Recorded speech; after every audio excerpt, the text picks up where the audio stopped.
Greetings to all participants of the 7th Yoko Congress in Brazil.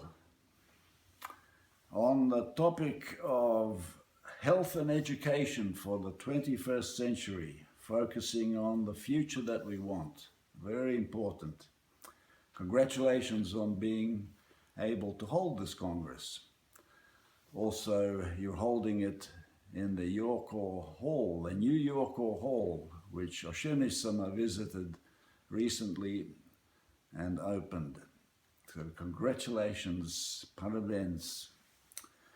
My name is Andris Tebécis. I live in Canberra, Australia, and like all of you, I've spent a number of years trying to understand and find ways of helping to make a better world through science, spirituality, and related topics. My specific field in brain research was to do with the identification of what are called neurotransmitters in the mammalian central nervous system using microelectrode techniques. Very sophisticated, very interesting times in those years, but very material-centered. And what struck me looking back, and also at the time to some degree, how even consciousness was considered nothing more than the result of the firing of neurons in the brain and certain biochemical reactions. However, over many years, the research has shown, medically as well, that there are all kinds of things that can happen with the brain that were not believed at the time. For instance, neuroplasticity is the subject today, which shows that, has revealed that the nerve cells in the brain do not necessarily become inactive or die or disappear, but that they can regenerate, they can grow again, they can extend, or other functions can be taken over. In other words, what was considered impossible has become the possible. I'd like to give the message, and I think it's even more exciting, is spirituality.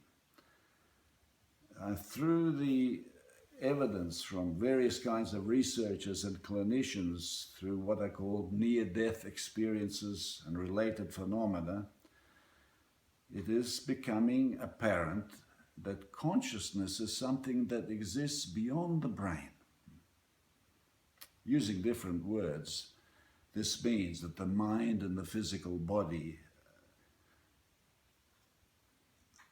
are not all there is. There's something more. And this is what we could call the spiritual aspect of the human. In one sense, this is nothing new. This has been believed in religions for thousands of years. The difference today is that many clinicians, researchers, scientists and others, academics of all kinds of backgrounds are finding evidence for this and believing it. And their research is actually in such a direction. For instance, many people throughout the world have had experiences with radiating a divine energy that has revealed that human beings have a spiritual aspect that lives on after death in the physical world.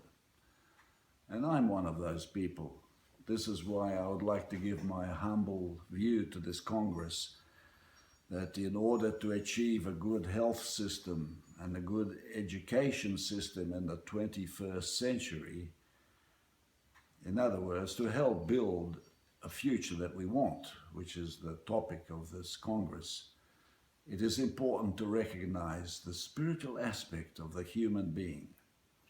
And not only that, where possible, to research this aspect, as well as to implement any practices that would improve or elevate the spirituality.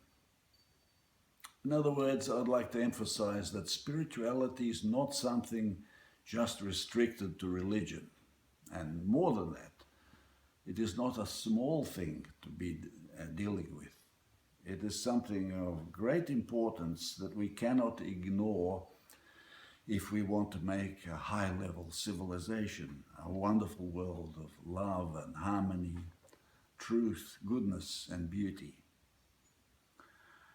I'm not a medical doctor, but based on research and also experience over many years, the matter of health, well, to achieve a good health, a sustainable health, to have an uncrumbling health, it is necessary to take care of what is called the spiritual aspect. It's in order to understand and promote good health, it's important to deal with the spiritual aspect, not only the material.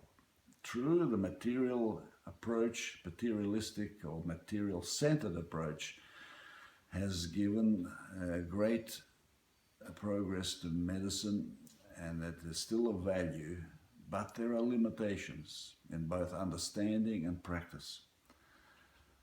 So in order to progress significantly in the 21st century, I feel that medicine has to study and implement the non-material aspect, the invisible but very real spiritual aspect, as seriously as it has done the material aspect up till now. Similarly, as regards education, I'm not a professional educator, but based on experience, also research over the years, it is clear that the spiritual approach has to be added in also in the field of education in order to achieve what you would call a complete education.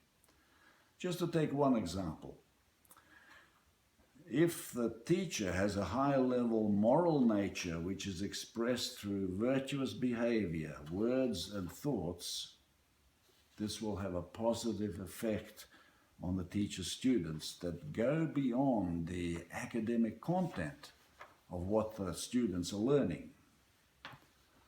Just to acquire knowledge and skills of an academic nature will not be enough to gain true wisdom and success in life. Anyway, this is not the time for me to go into details about this, but I wanted to make these points, these highlights really, about the spiritual aspect. I feel these are important in order to make a wonderful world that we all want to have, and I wish you every success in the Congress. Thank you very much. Wish you all the best. Muito obrigado.